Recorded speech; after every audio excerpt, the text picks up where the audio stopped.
BRICS विश्व की 40% मानवता और लगभग 30% अर्थव्यवस्था का प्रतिनिधित्व करता है। ब्रिक्स ने अनेक उपलब्धियां हासिल की हैं। मुझे विश्वास है कि आने वाले समय में यह संगठन वैश्विक चुनौतियों का सामना करने के लिए और अधिक प्रभावी माध्यम बनकर के उभरेगा। मुझे खुशी है कि 2021 में भारत की अध्यक्षता के दौरान प्रस्तावित ब्रिक्स स्टार्टअप फोरम इस वर्ष लॉन्च किया जाएगा। 2022 में लॉन्च किया गया ब्रिक्स वैक्सीन R&D सेंटर सभी देशों की स्वास्थ्य सुरक्षा बढ़ाने में मदद कर रहा है। ब्रिक्स देशों के बीच फाइनेंशियल इंटीग्रेशन बढ़ाने के लिए प्रयासों का हम स्वागत करते हैं। लोकल करेंसीज में व्यापार और सुगम रूप से क्रॉस बॉर्डर पेमेंट से हमारा आर्थिक सहयोग सुदृढ़ होगा। भारत द्वारा बनाया गया यूनिफाइड पेमेंट्स इंटरफेस यानी यूपीआई भारत की एक बहुत बड़ी सक्सेस स्टोरी है। पिछले वर्ष हिज हाइनेस शेख मोहम्मद के साथ मिलकर हमने इसे यूएई में भी लॉन्च किया। Your highness, excellencies, ladies and gentleman, 16वें ब्रिक्स समिट के शानदार आयोजन के लिए मैं राष्ट्रपति पुतिन को हार्दिक बधाई देता हूं और ब्रिक्स से जुड़े नए साथियों का भी एक बार फिर से हार्दिक स्वागत करता हूं। नए स्वरूप में ब्रिक्स विश्व की 40% मानवता और लगभग 30% अर्थव्यवस्था का प्रतिनिधित्व करता है। पिछले लगभग 2 दशकों में ब्रिक्स ने अनेक उपलब्धियां हासिल की हैं।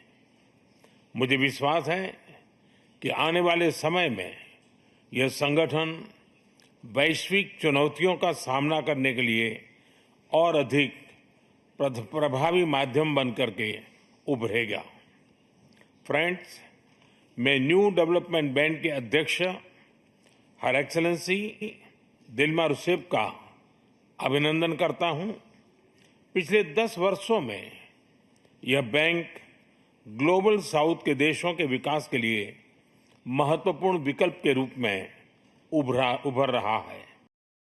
भारत के गिफ्ट सिटी के साथ साथ अफ्रीका तथा रूस में रीजनल सेंटर्स के खुलने से इस बैंक की गतिविधियों को बल मिला है और लगभग $35 बिलियन के डेवलपमेंट प्रोजेक्ट्स सैंक्शन किए गए हैं। एनडीबी को डिमांड ड्रिवन सिद्धांत पर काम करते रहना चाहिए और बैंक का विस्तार करते हुए long term financial sustainability, healthy credit rating और मार्केट एक्सेस सुनिश्चित करने पर प्राथमिकता रहनी चाहिए। फ्रेंड्स, नए स्वरूप में ब्रिक्स $30 ट्रिलियन से भी ज्यादा बड़ी इकोनॉमी है। हमारे आर्थिक सहयोग को बढ़ाने में ब्रिक्स बिजनेस काउंसिल और ब्रिक्स विमेन बिजनेस अलायंस की विशेष भूमिका रही है। इस वर्ष ब्रिक्स के अंदर WTO reforms, trade facilitation in agriculture, resilient supply chains, ecommerce और स्पेशल इकोनॉमिक जोन को लेकर जो सहमति बनी है उससे हमारे आर्थिक सहयोग को बल मिलेगा।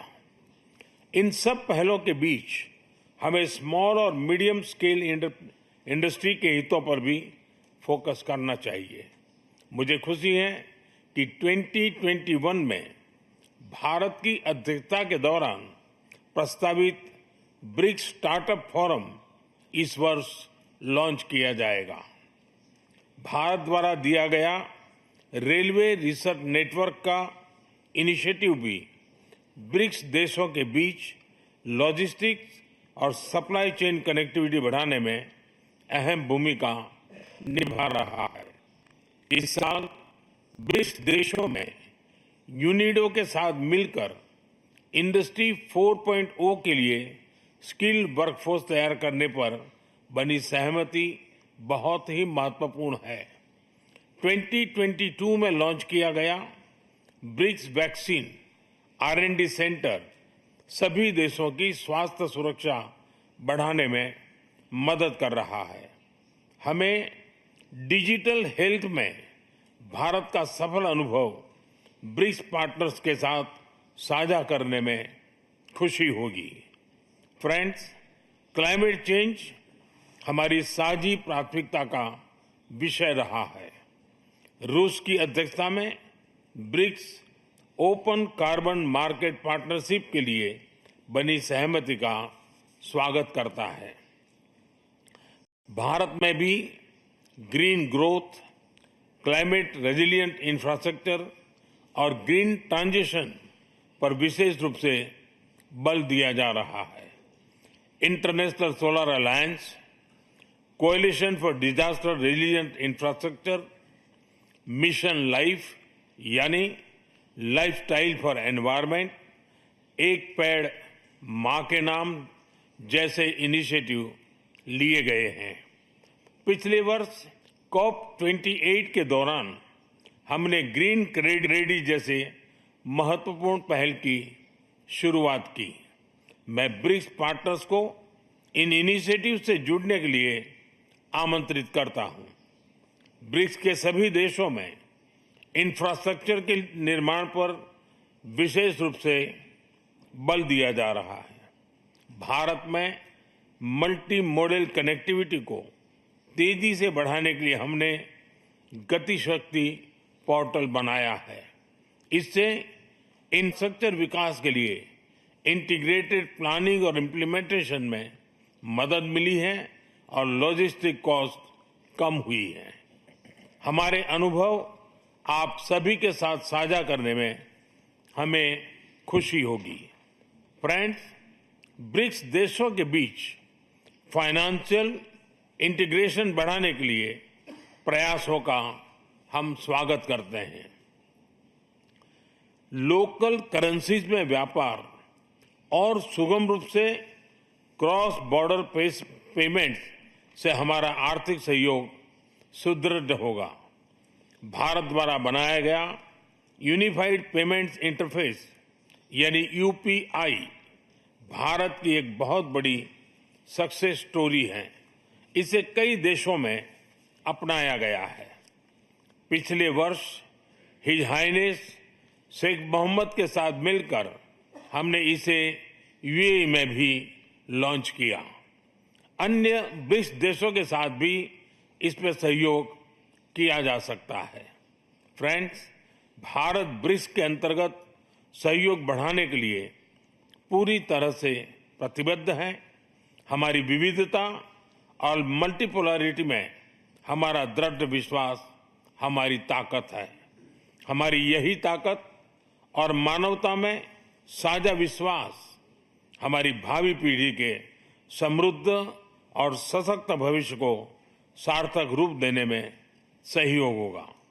आज की बहुत ही महत्वपूर्ण एवं उपयोगी चर्चाओं के लिए मैं सभी का आभार व्यक्त करता हूं। ब्रिक्स के अगले अध्यक्ष के रूप में मैं राष्ट्रपति लूला को हार्दिक शुभकामनाएं देता हूं। भारत आपकी ब्रिक्स अध्यक्षता की सफलता के लिए अपना पूरा सहयोग देगा। एक बार फिर राष्ट्रपति पुतिन और सभी लीडर्स का बहुत बहुत धन्यवाद।